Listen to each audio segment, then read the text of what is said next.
6ನೇ ತರಗತಿ ಕನ್ನಡ ಪದ್ಯ ಭಾಗ 2 ಅಕ್ಕಿ ಆರುತ್ತಿದೆ ನೋಡಿದಿರ ಪ್ರಶ್ನೋತ್ತರಗಳು. ಕೆಳಗಿನ ಕವಿಗಳ ಅಥವಾ ಸಾಹಿತಿಗಳ ಜನ್ಮಸ್ಥಳ, ಕಾಲ, ಕೃತಿ ಮತ್ತು ಪ್ರಶಸ್ತಿಗಳನ್ನು ಕುರಿತು ವಾಕ್ಯ ರೂಪದಲ್ಲಿ ಬರೆಯಿರಿ. ಕೃತಿಕಾರರ ಪರಿಚಯ. ದ.ರಾ ಬೇಂದ್ರೆ. ಅಂಬಿಕಾತನಯ ದತ್ತ ಎಂಬ ಕಾವ್ಯನಾಮದಿಂದ ಪ್ರಸಿದ್ಧರಾಗಿರುವ ದತ್ತಾತ್ರೇಯ ರಾಮಚಂದ್ರ ಬೇಂದ್ರೆಯವರು ಸಾಮಾನ್ಯ ಶತ 1896ರಲ್ಲಿ ಧಾರವಾಡದಲ್ಲಿ ಜನಿಸಿದರು. ಶ್ರೀಯುತರು ಗರಿ, ಕೃಷ್ಣಕುಮಾರಿ, ನಗೆಯ ಹೊಗೆ, ಅರಳು ಮರಳು, ನಾಲ್ಕು ತಂತಿ, ನಾದಲೀಲೆ, ವೇದದೂತ, ಗಂಗಾವತರಣ, ಸೂರ್ಯಪಾನ, ನಗೆಯ ಹೊಗೆ, ಸಾಹಿತ್ಯದ ವಿರಾಟ್ ಸ್ವರೂಪ ಮೊದಲಾದ ಪ್ರಮುಖ ಕೃತಿಗಳನ್ನು ರಚಿಸಿದ್ದಾರೆ.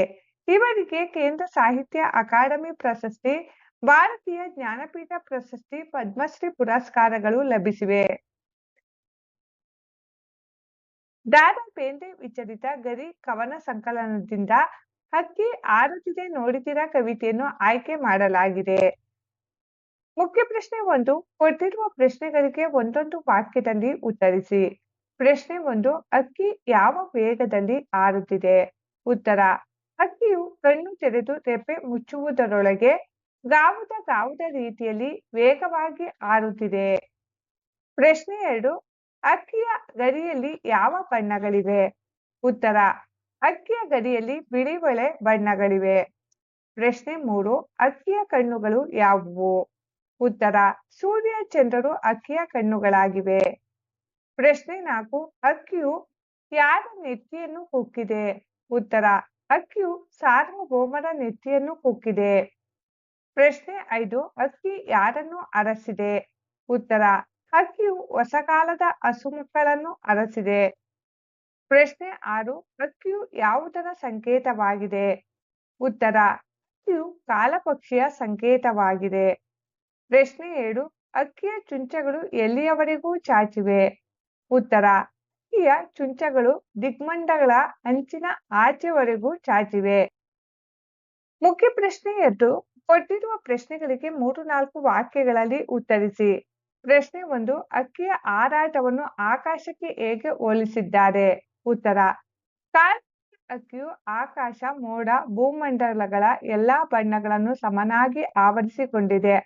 ಆಕಾಶದಲ್ಲಿರುವ ಮುಗಿಲು ರೆಕ್ಕೆಗಳೊಡೆದವೋ ಎಂಬಂತೆ ಆಕಾಶದಲ್ಲಿ ಮಿನುಗುತ್ತಿರುವ ಚುಕ್ಕೆಗಳ ಮಾಲೆಯನ್ನು ಕೊರಳಿಗೆ ಸಿಕ್ಕಿಸಿಕೊಂಡು ಆಕಾಶದಲ್ಲಿ ಬೆಳಗುತ್ತಿರುವ ಸೂರ್ಯ ಚಂದ್ರರನ್ನು ಕಣ್ಣುಗಳಾಗಿ ಮಾಡಿಕೊಂಡು ಅನಂತನೆಡೆಗೆ ಹಾರಿ ಹೋಗುತ್ತಿದೆ ಎಂದು ಅಕ್ಕಿಯ ಹಾರಾಟವನ್ನು ಆಕಾಶಕ್ಕೆ ಹೋಲಿಸಿದ್ದಾರೆ.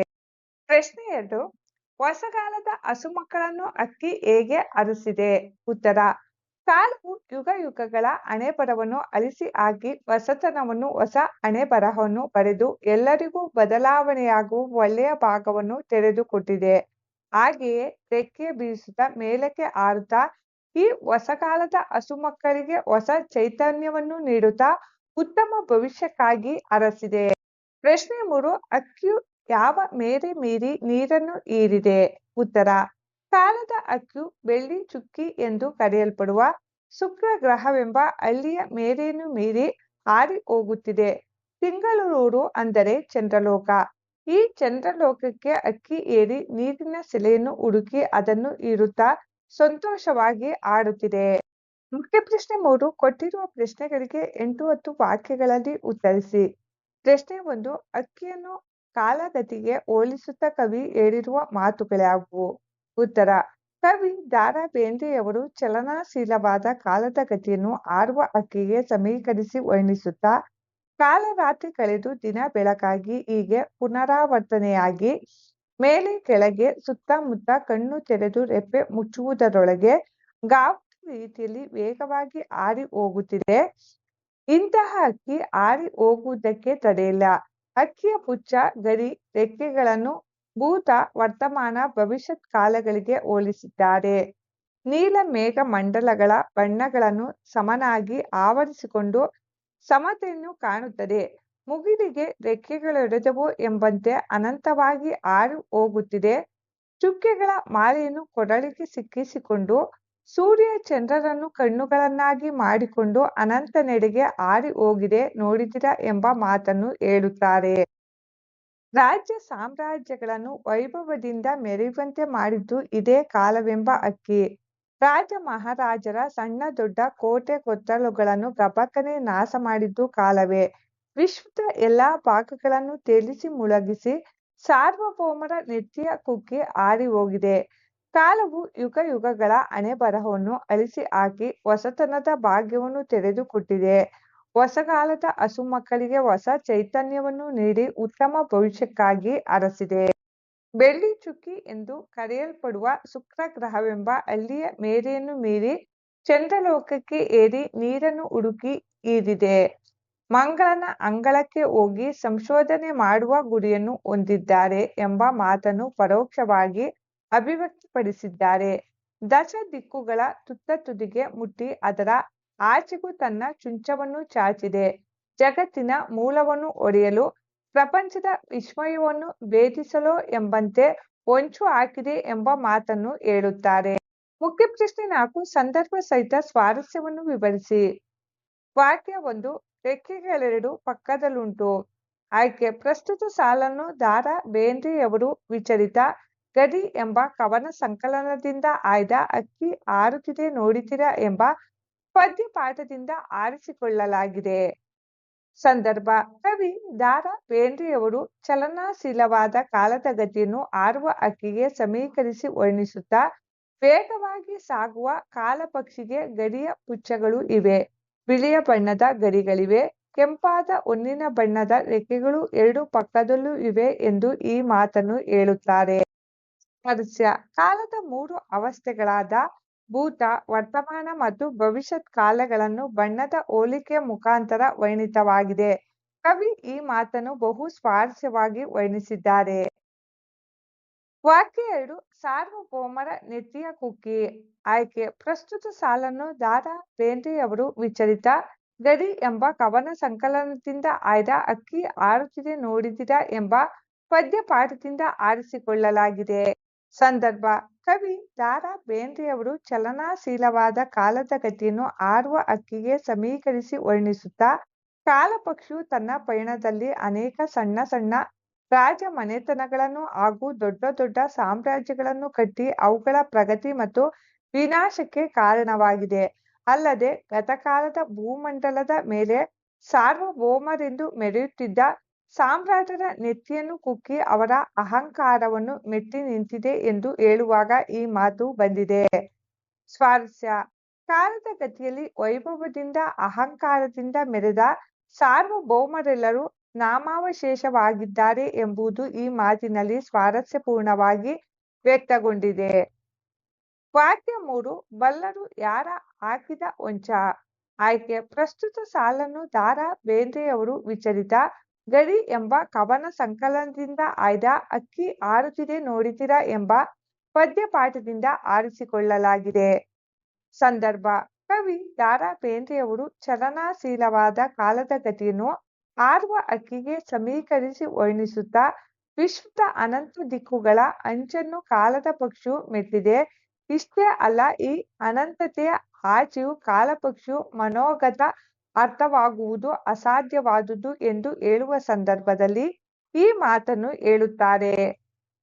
ಸ್ವಾರಸ್ಯ ಕಾಲಪಕ್ಷಿಯು ಸೃಷ್ಟಿಕರ್ತನ ಬ್ರಹ್ಮಾಂಡವನ್ನೇ ಒಡೆಯುವ ಸಂಚು ಹಾಗೂ ಹೊಸ ಸೃಷ್ಟಿಯ ನಿರ್ಮಾಣದ ಬೆರಗು ಈ ಮಾತಿನಲ್ಲಿ ಸ್ವಾರಸ್ಯಪೂರ್ಣವಾಗಿ ವ್ಯಕ್ತಗೊಂಡಿದೆ. ವಾಕ್ಯ 4 ಹೊಸಗಾಲದ ಹಸುಮಕ್ಕಳ ಅರಸಿ. ಆಯ್ಕೆ ಪ್ರಸ್ತುತ ಸಾಲನ್ನು ದ. ರಾ ಬೇಂದ್ರೆಯವರು ವಿಚಲಿತ ಗಡಿ ಎಂಬ ಕವನ ಸಂಕಲನದಿಂದ ಆಯ್ದ ಹಕ್ಕಿ ಹಾರುತ್ತಿದೆ ನೋಡಿದಿರಾ ಎಂಬ ಪದ್ಯಪಾಠದಿಂದ ಆರಿಸಿಕೊಳ್ಳಲಾಗಿದೆ. ಸಂದರ್ಭ ಕವಿ ದ. ರಾ ಬೇಂದ್ರೆಯವರು ಚಲನಶೀಲವಾದ ಕಾಲದ ಗತಿಯನ್ನು ಹಾರುವ ಹಕ್ಕಿಗೆ ಸಮೀಕರಿಸಿ ವರ್ಣಿಸುತ್ತಾ ಕಾಲಪಕ್ಷಿಯು ತನ್ನ ರೆಕ್ಕೆಗಳನ್ನು ಬೀಸುವ ಮೂಲಕ ಬ್ರಹ್ಮಾಂಡದ ಮೇಲಿನ ಜೀವಿಗಳಿಗೆ ಚೈತನ್ಯ ನೀಡಿ ಹೊಸ ಪೀಳಿಗೆಯ ಮಕ್ಕಳ ಉತ್ತಮ ಭವಿಷ್ಯಕ್ಕಾಗಿ ಶುಭ ಹಾರೈಸುತ್ತಿದೆ ಎಂದು ಈ ಮಾತನ್ನು ಹೇಳುತ್ತಾರೆ. ಸ್ವಾರಸ್ಯ ಕಾಲಪಕ್ಷಿಯು ಯುಗ ಯುಗದಲ್ಲೂ ಜನರಿಗೆ ಚೈತನ್ಯವನ್ನು ತುಂಬಿ ಮುಂದಿನ ಜನಾಂಗವನ್ನು ಅರಸುತ್ತಿದೆ ಎಂಬುದನ್ನು ಈ ಮಾತಿನಲ್ಲಿ ಸ್ವಾರಸ್ಯಪೂರ್ಣವಾಗಿ ವರ್ಣಿಸಲಾಗಿದೆ.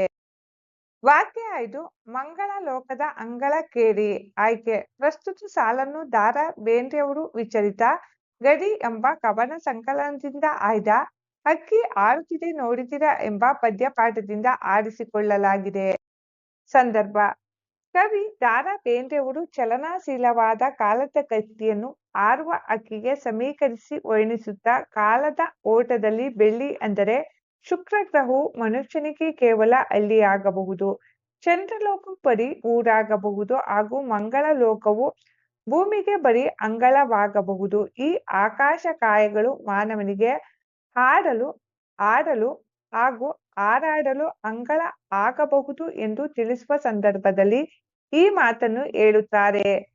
ಸ್ವಾರಸ್ಯ: ಮಾನವನು ಭೂಮಿಯಿಂದ ಇತರ ಗ್ರಹ ಉಪಗ್ರಹಗಳಿಗೆ ಸಂಚರಿಸಬಹುದಾದ ದಾರ್ಶನಿಕ ಮುನ್ನೋಟ, ಮಾನವ ಪ್ರಪಂಚದಲ್ಲಾಗುವ ವೈಜ್ಞಾನಿಕ ವೈಚಿತ್ರ್ಯ ವಿಸ್ಮಯದ ಸ್ವಾರಸ್ಯವು ಈ ಮಾತಿನಲ್ಲಿ ಸ್ಪಷ್ಟವಾಗಿ ವ್ಯಕ್ತಗೊಂಡಿದೆ.